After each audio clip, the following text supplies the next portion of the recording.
Giant's rain dripped from cracked shingles above their rhythmic plinking echoing eerily in the night. Ryan moved cautiously, his weapon drawn, his eyes darting from shadow to shadow. Charlie walked close at his sides, sniffing the damp air, his ears twitching with every distant noises. Suddenly Ryan froze, footsteps hurried, yet muffled, echoed faintly from within the structure. Raising his fist, he signaled Charlie to halt. The silence that followed was deafening. Then happened a sharp metallic clattering out, something falling and rolling across the concrete floor. Before Ryan could fully process the sound, a searing pain exploded through his left side. He staggered backward, his vision flickering, as he struggled to stay upright. This hand instinctive went to his side, and when he pulled it away, it was slick with blood. With knees buckling, he collapsed to the wet ground, the world around him spinning. Charlie didn't budge. Dog stood like a statue next to his fallen partner, his gaze locked on the shadows ahead. That's when they emerged, three figures silhouetted against the faint light spilling from a distant street lamp. Honum held something in his hand, while the other two whispered among themselves, their voice low but sinister. Ryan tried to speak, his voice a weak rasp. "Charlie, stay," but the shepherd didn't flinch, held out a deep guttural growl, law warning that he was ready to protect, no matter the cost. As Ryan's strength faded, Charlie faced the three men alone. What the loyal canine did next would not only change the course of that night, but reveal the unbreakable bond between a police officer and his partner. The rain poured relentlessly, drumming on the pavement. As Charlie stood his ground, his paws were firm on the slick surface, his ears pinned back in focus. Ryan lay just a few feet away, his breath shallow, the crimson stain on his uniform growing larger with each passing second. He tried to lift his head to see what was happening, but his strength was fading quickly. All he could hear was the low, steady growl from Charlie, a sound that carried both warning and unwavering determination. The figures stepped closer, their boots splashing in the puddles. As they exchanged uncertain glances, "It's just a dog, one of them muttered, though his tone betrayed doubt. Charlie's growl deepened at the words, his posture lowering defensively. As if ready to spring, his eyes darted between them and reading every twitch, every move. While the rain continued to fall, making the tension almost unbearable, one of the men moved first, stepping toward Charlie with slow, deliberate steps. Shishand reached out in a gesture of feigned confidence, but his hesitation was evident. Charlie didn't retreat. Instead, he held his position, his sharp eyes locked on the man's every move. The man paused for a second, then looked over his shoulder. "We don't have time for this. Grab the copan, let's go." Hearing this, Ryan mustered every ounce of strength he had tried to reach for his radio, his hand trembling as it brushed against the wet ground. "Charlie," he whispered, barely audible, but the dog's ears twitched at the sound of his name. The connection between them had always been unspoken, one of trust, loyalty, and an unbreakable bond. Charlie's growl intensified, almost as if responding to Ryan's silent plea. Men hesitated, clearly unnerved by Charlie's unwavering stance. One of them gestured toward the others. "Forget it, let's go." But before they could make a move, the distant sound of sirens broke through the rain-soaked silence. It was faint, but it was enough. The men exchanged frantic glances, their plan unraveling under the pressure of time running out. As the figures retreated into the darkness, Charlie stayed rooted in place, ensuring they were gone. Before turning his full attention to Ryan, he moved quickly to his partner's side, his wet fur brushing against Ryan's arm. Despite his exhaustion, Ryan managed a faint smile as she reached out weakly to touch Charlie's neck. The sirens grew louder, signaling help was fine. Charlie remained by Ryan's side, his presence a silent promise he would stay, no matter what the arrival of backup would bring. Help, but Charlie's actions that night would leave an impression. Noon would soon forget what happened next, would cement the bond between a man and his dog, a bond forged in loyalty and bravery. The flashing lights of the backup units finally cut through the darkness, their red and blue beams dancing across the rain-soaked pavement.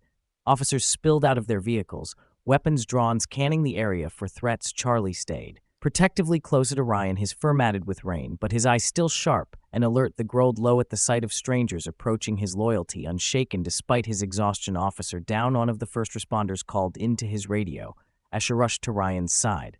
The officer knelt down, his gloved hands quickly assessing the wound. "Stay with us, Mitchell," he urged. Ryan's eyes fluttered open for a brief second, and his gaze immediately shifted to Charlie. Even his weakened state had tried to speak. "Charlie saved me," he mumbled, his words barely audible over the commotion. As paramedics arrived, Charlie reluctantly stepped back, his ears flat against his head. As they worked to stabilize Ryan, and Officer Grant crouched beside Charlie, speaking softly. "It's okay, boy. We've got them now." But Charlie didn't move far. His eyes stayed locked on Ryan, watching every movement, as if he understood the gravity of the situation. The paramedics worked quickly, applying pressure to Ryan's wound and lifting him onto a stretcher. He's critical, but he's got a chance, one of them said as they loaded him into the ambulance. Charlie tried to jump in after them, his paws scraping against the slick metal, but an officer gently held him back. Easy, Charlie, he's in good hands. Now Charlie whined softly, pacing anxiously as the ambulance pulled away with Ryan inside. The other officers remained on high alert, spreading out to search the area for the suspects. They couldn't have gotten far. Grant said, his voice is steady, but as he glanced at Charlie, who was still restless, his sharp instincts clearly sensing the unfinished danger as the newt sticked by another officer approached Charlie with a leash, hoping to calm him, but before the leash could be secured, Charlie froze, his ears perking up a faint noise. The crunch of gravel underfoot caught this attention. The officers hadn't noticed it. But Charlie had let out a low, urgent bark, his body turning toward the shadows. Grant's eyes followed the dog's lead, his hand instinctively going to his holstered weapon. What is it, Charlie? Hessed. The dog's reaction left no doubt. The danger wasn't over yet. The officers prepared to follow Charlie's lead. The tension in the air thickened. Whatever Charlie had sensed in the shadows would bring them face to face with the threat. Ryan barely escaped. The officers exchanged tense glances as Charlie's bark cut through the damp night air. His stance was rigid, his ears spinned forward, and his gaze fixed on the dark expanse beyond the warehouse. Officer Grant tightened his grip on his flashlight, his other hand resting on his holstered weapon. Spread out, but stay alert, he ordered the others. His voice is steady but low. If Charlie's onto something, we need to trust him. Charlie moved cautiously toward the edge of the lot, his nose low to the ground. As she tracked, Ascend Trains licked his coat, but his movements were precise, deliberate. Grant followed close behind, his flashlight beam cutting through the misty air. The gravel crunched beneath their boots as the group pressed forward. Their nerves on every shadow seemed to shift, every sound amplified by the silence around them. Got something over here, one officer called from near the side of the warehouse.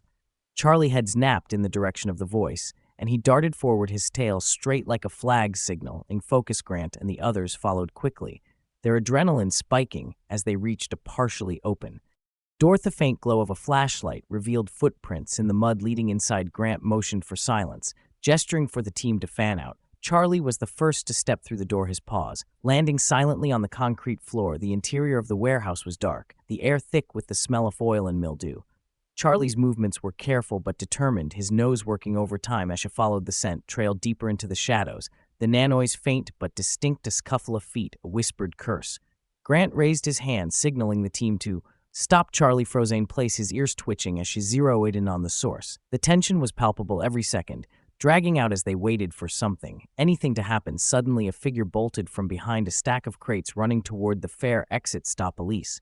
Grant shouted, his voice echoing through the cavernous space. Charlie didn't hesitate. With a burst of speed, he charged after the suspect, his powerful strides closing the distance in seconds. The suspect glanced over his shoulder, panic flashing across his face as she realized he couldn't outrun the determined K9 as Charlie's in on the fleeing suspect. The officers prepared to intercept. What happened next would prove just how vital the bond between man and dog could be in the face of danger. The sound of pounding footsteps echoed through the vast warehouse as Charlie closed in on the fleeing suspect.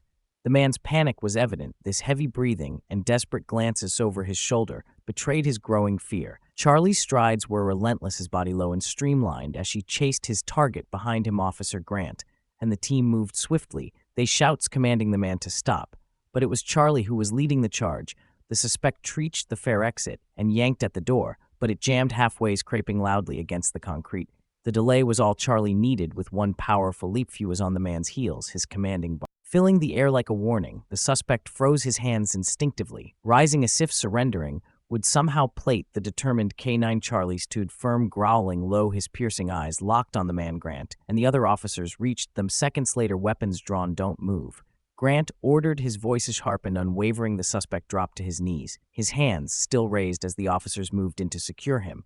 Charlie remained in position, his growl subsiding slightly, but his focus unbroken. Only when Grant clipped the man's wrists with handcuffs did Charlie step back, his job done for now. As the officers began to question the suspect, another sound caught Charlie's attention, a faint rustling coming from deeper inside the warehouse. His ears perked up and his head turned sharply toward the noise. Grant noticed immediately. What is it, Charlie hesked, but the dog didn't wait for a command. He began moving, his pace quick and deliberate. Grant signaled to the rest of the team, who followed. Charlie ashelled them toward the far end of the building. The air grew colder, the faint hum of machinery mixing with the sound of dripping water from the leaky roof. They reached an old storage room, the doors lightly ajar. Charlie stopped just outside, sniffing intensely with a low bark. He stepped back and looked at Grant, passive signaling for the humans to proceed. The officers opened the door carefully, their flashlights slicing through the darkness inside. They found the con suspect crouched behind a stack of broken pallets, clutching a makeshift whip on hands. Where we can see the officers howled, the man hesitated for a moment, then dropped the object with a clang, grazing his hands in defeat as the officers moved in to detain him. Charlie stood nearby, watching intently, even after two suspects were in custody. His posture remained alert. Something in his body language told the team the night wasn't over yet. Charlie's instincts had already proven invaluable, but as the team prepared to leave, the loyal canine senses something still wasn't right. A discovery that would reveal an even greater threat. The tension in the air hadn't eased even with two suspects detained. Charlie's body language told the officers everything they needed to know. This wasn't over. His sharp eyes darted around the warehouse, his ears twitching with every faint sound. Officer Grant crouched down beside him, speaking in a calm tone. "What is it, boy? You've got something, haven't you?" Charlie let out a soft, determined bark and turned his head toward the darkened loading bay at the back of the warehouse. Grant signaled to the team, "Stay sharp." Charlie's onto something. The officers moved carefully, their flashlights illuminating the scattered debris and rusted machinery that littered the space. Charlie led the way, his nose to the ground, as she tracked a scent that seemed to grow stronger with every step.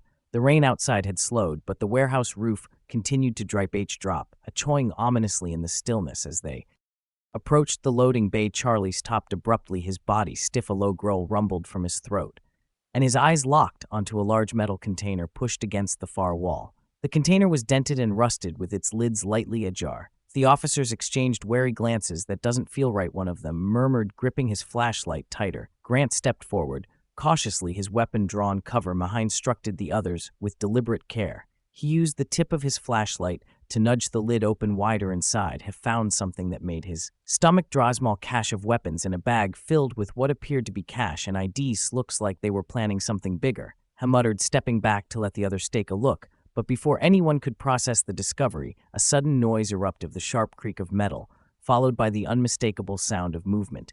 Charlie reacted first, barking loudly and lunging toward the source of the sound. The officers pointed their flashlights upward, catching a glimpse of a third suspect perched on a steel beam. The man had been hiding, waiting for the perfect moment to strike up there. Grant shouted as the man moved quickly, leaping down onto a stack of crates in an attempt to escape.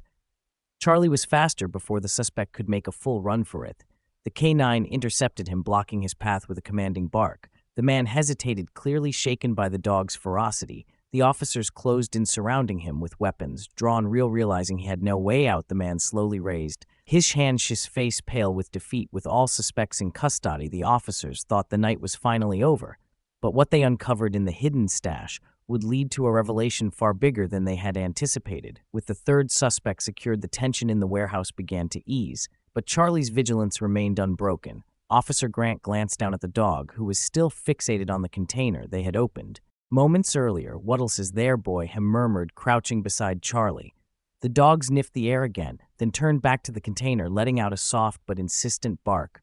Grant exchanged a glance with one of the officers. "Let's take a closer look," he said, pulling on gloves, as she carefully lifted the remaining contents from the container. What he found made his stomach twist. Beneath the weapons and cash was a folder worn and water-stained, filled with documents and maps. She spread them out a nearby crate, using his flashlight to examine them. The markings on the map showed multiple locations across the city, each circled and annotated with dates. This wasn't just a robbery, Grant said, his voice grim. They were planning something much bigger. These locations, their key infrastructure points. This could have been catastrophic. The weight of the discovery hung heavy in the air as the officers silently took in the implications. Charlie, sensing the unease, let out another low growl. Last, though, he too understood the gravity of what they'd stumbled upon. The detained suspects were LED out of the warehouse, one by one, their faces a mixture of anger and defeat. The third man, the one who had been hiding on the beams, sneered as she was pushed into the back of a squad car. "You think this stops anything?" he spat, his voice dripping with contempt. Grant didn't respond, but his jaw tightened as she closed the car door back in the warehouse. Charlie stayed close to Grant as the remaining officers bagged the evidence if it weren't for him. One officer said, nodding toward Charlie, We might have walked right past all of this, who knows show long it would have been before we realized what they were planning. Grant looked down at Charlie and scratched behind his ears, he more than a partner. Grant said softly he unreasoned, we're all walking out of here tonight, as they prepared to leave the scene. Grant took a final look around the warehouse, the weight of the night settling heavily on his shoulders. Charlie sat beside him, his posture relaxed now, but his eyes still scanning their surroundings. You did good, buddy. Grant said, his voice filled with gratitude. Ryan's lucky to have you. Waller with one last glance at the darkened warehouse. The team loaded up the evidence and began their journey back to the station, knowing that Charlie had not only saved lives that night, but also uncovered a plot that could have devastated their city. As the team left the warehouse behind, the full scope of what they had uncovered began to take shape. But the danger wasn't fully over yet. A new challenge awaited, and once again, Charlie would prove to be an irreplaceable hero. The early hours of the morning brought a strange calm to the station as the officers returned with the suspects, and the evidence rain still tapped against the windows. But inside, there was an air of tension as the team began piecing together the full scope of the plot they had uncovered. Charlie walked beside Grant, his tail swaying slightly. Now that the immediate danger had passed, but his keenies never stopped observing the flurry of activity around him. The evidence was spread across a long table in the station's briefing room. The maps, documents, and weapons painted a chilling picture. The circled locations on the maps weren't random. They included key bridges, a power substation, and even a hospital. The dates matched upcoming public events, times when these places would be crowded. Grant leaned over the table, his hands resting on the edge. They were planning a coordinated attack, he said quietly, his voice heavy. Captain Morales entered the room, her expression grave. This isn't just a local matter anymore. I've already contacted the federal authorities. They'll be here by noon to take over. She paused, glancing down at Charlie, who sat dutifully by Grant's side. And make sure someone puts in accommodation for this dog. Without him, we wouldn't have uncovered any of this. Intim. Grant nodded, a faint smile tugging at the corner of his mouth. Real hero tonight, they said, scratching Charlie's neck affectionately. While Ryan's condition remained critical but stable, the officers who had visited the hospital reported back that he was responsive but weak, his first words being a question about Charlie. Grant knew had to visit Ryan soon, but there was still work to be done. Charlie, however, seemed to sense something. He whined softly, as if missing his partner. You'll see him soon.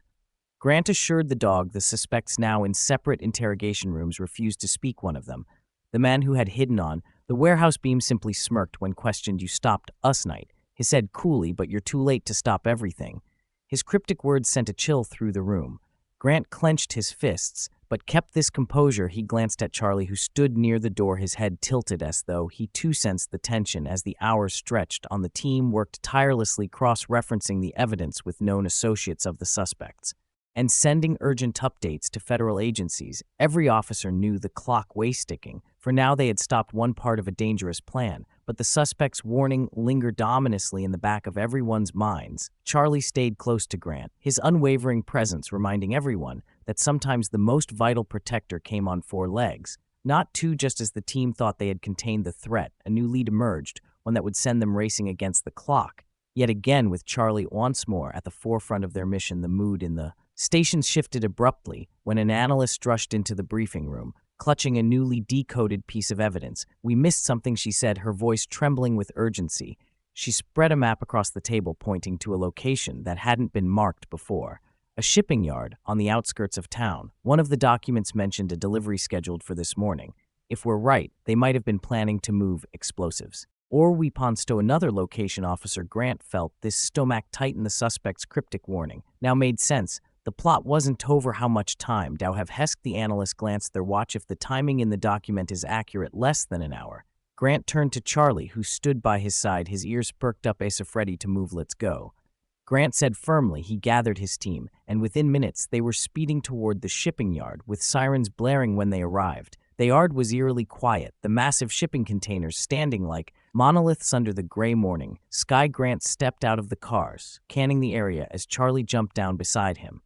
The dog's nose went to work, immediately sniffing the air. Shelled the team toward the heart of the yard. The officers moved in formation, their eyes darting between the towering stacks of containers, each step going ominously on the concrete ground. Charlie stopped suddenly near a cluster of containers. His body stiffened, his nose pressed to the ground. He barked sharply, signaling the team to focus on one particular container. For the officers to secure the area. As she inspected the container, the lock had been broken, and the door was slightly ajar.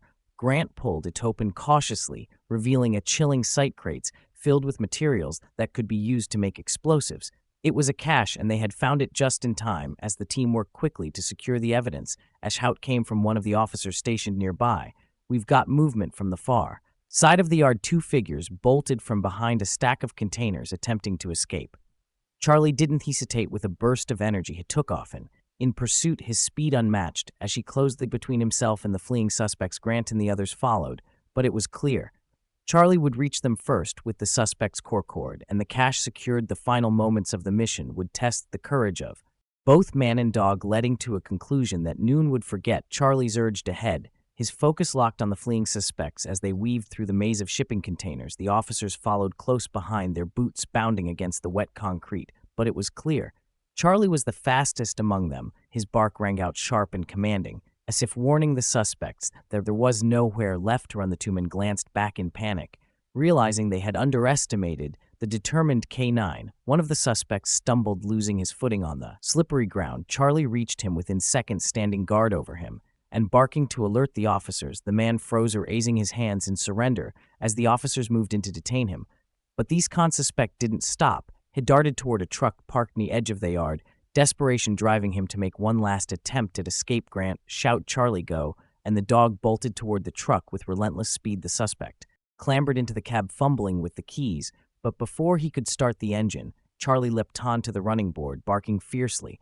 The sound startled the man, who dropped the keys in his panic. Grant and the other officers arrived moments later, pulling the suspect out of the truck and placing him under arrest. The scene finally settled into an eerie quiet, broken only by the sound of distant sirens as backup arrived. As the suspects were escorted away, Grant crouched down to Charlie, who was panting but alert, his tail wagging slightly. "You did it, buddy," Grant said, his voice filled with pride. "You stopped them." Charlie leaned into Grant's hand. She scratched behind his ears, the bond between them stronger than ever. Nearby, the officers secured the cache of explosives, ensuring that the dangerous materials would never reach their intended targets. By the time they returned to the station, word of Charlie's actions had spread. Officers gathered to greet the returning team, offering applause and pats on the back for both the officers and their K9 hero. Later that day, Grant took Charlie to visit Ryan in the hospital. Though Ryan managed to smile as Charlie entered the room, his tail wagging furiously. "You saved my life, boy," Ryan murmured, his hand reaching out to stroke Charlie's fur. The dog nuzzled his partner, Jen, a silent promise that he would always protect them, no matter the danger. The mission was over, the suspects apprehended, and the city safe, all thanks to the courage of one incredible K9. Charlie's actions would be remembered not only as heroic, but as a testament to the unbreakable bond between man and dog.